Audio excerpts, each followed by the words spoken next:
Hello, আসসালামু আলাইকুম। আলবনিস family blog থেকে লাবণী বলছিলাম। চলে আসলাম চমৎকার একটি ভিডিও নিয়ে। গতকাল ছিল সব ফ্রেন্ডদের মিলে একটা গেট টুগেদার। সব ফ্রেন্ড বলতে হচ্ছে ইউনিভার্সিটি ফ্রেন্ডরা।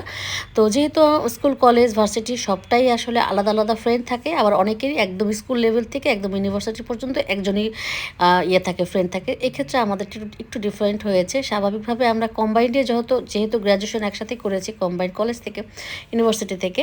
তো স্বাভাবিকভাবে ছেলে মেয়ে সবই ছিল। আর আমার কিন্তু ডিফারেন্ট একটু ব্যাপার-স্যাপার হয়েছে। যেহেতু আসলে আমার বিয়ের পরে পড়াশোনা, যেহেতু বিয়ে হয়েছে সে অনেক বছর, তো স্বাভাবিকভাবে পড়াশোনা কিন্তু আমাকে বিয়ের পর সব শেষ করতে হয়েছে। তো স্বাভাবিকভাবে দেখেন আমরা চলে এসেছিলাম ক্যাফেরিওতে। ক্যাফেরিওতে আমরা এইজন্য বসছিলাম অনেকক্ষণ বসতে পারবো, গল্প করতে পারবো। তো সবকিছু মিলিয়ে কিন্তু খাবারের তেমন একটা ভিডিও করতে পারিনি। শেষে করেছিলাম খালি বক্সগুলো, মানে খালি হাঁড়িগুলোর।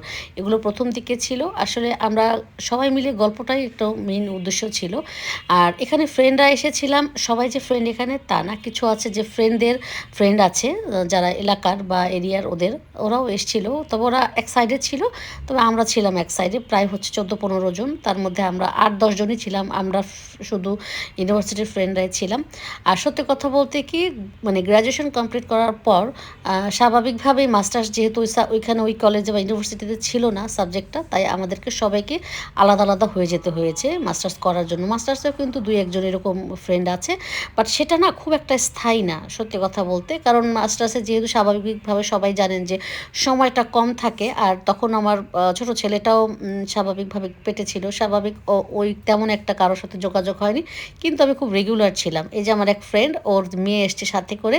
আমরা খুব অনেক দিন অনেক বছর পর দেখা, প্রায় 13-14 বছর পর দেখা সবার সাথে, কিন্তু ইন্ডিভিজুয়াল প্রায় হয়তোবা দেখা যায় যে মানে এরকম দেখা হতো বা হয়েছে। আমার ছেলের ফ্রেন্ডদের বিয়েতে অনেক সময় দেখা হয়েছে যে সবার সাথে সবাই জাস্ট মানে বিয়েতে কিন্তু আমরা সবাই সবাইকে দেখেছি, কিন্তু এভাবে গেট টুগেদারটা অনেক বছর পরে হয়েছে। আসলে অন্যরকম একটা ব্যাপার। আমাদের এখান থেকে ফ্রেন্ড একজন বিয়ে করেনি এখনও, তো ওর নাকি সালমান খান থাকবে, সেটা নিয়ে খুব হাসাহাসি করা হয়েছিল।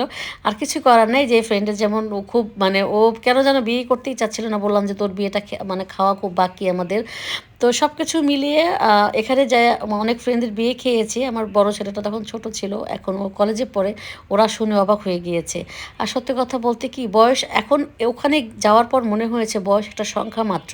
কিন্তু কিন্তু কেবলই মনে হয়েছে যে ভার্সিটি লাইফের সেই সময়গুলো, যখন কলেজে যেতাম, ইউনিভার্সিটিতে যেতাম, অন্যরকম একটা বিষয় আসা ছিল। আর এই যে ভিডিওগুলো করছিলাম, এক ফ্রেন্ড বললো এখন তুই ভিডিও কর, কারণ এখন কোনো লোকজন ছিল না। আমি প্রথম দিকে ভিডিও করতে পারিনি, যেহেতু 6:30-6টার সময় মধ্যেই মানে খাবার দাবার জন্য সবাই একদম ঢুকে গিয়েছে।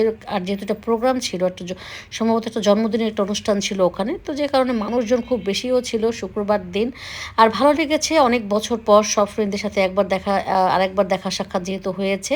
আর অন্যান্য কারোর বিয়েতে হয়তো বা আবারও দেখা হবে ইনশাল্লাহ। আর সত্যি কথা বলতে সময়টা কিন্তু খুব ভালো কেটেছে। সেই যে 7:45 থেকে একদম রাত 10টা পর্যন্ত ওখানেই খাওয়া দাওয়া, ওখানেই গল্প আড্ডা। আমরা মাত্র 3 জন মেয়ে ফ্রেন্ড আসতে পেরেছিলাম, বাকি 2-3 জন ছিল, ওরা অনেক দূরে থাকে।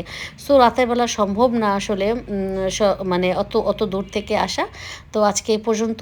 ভালো থাকবেন সবাই, সুস্থ থাকবেন। আল্লাহ হাফেজ।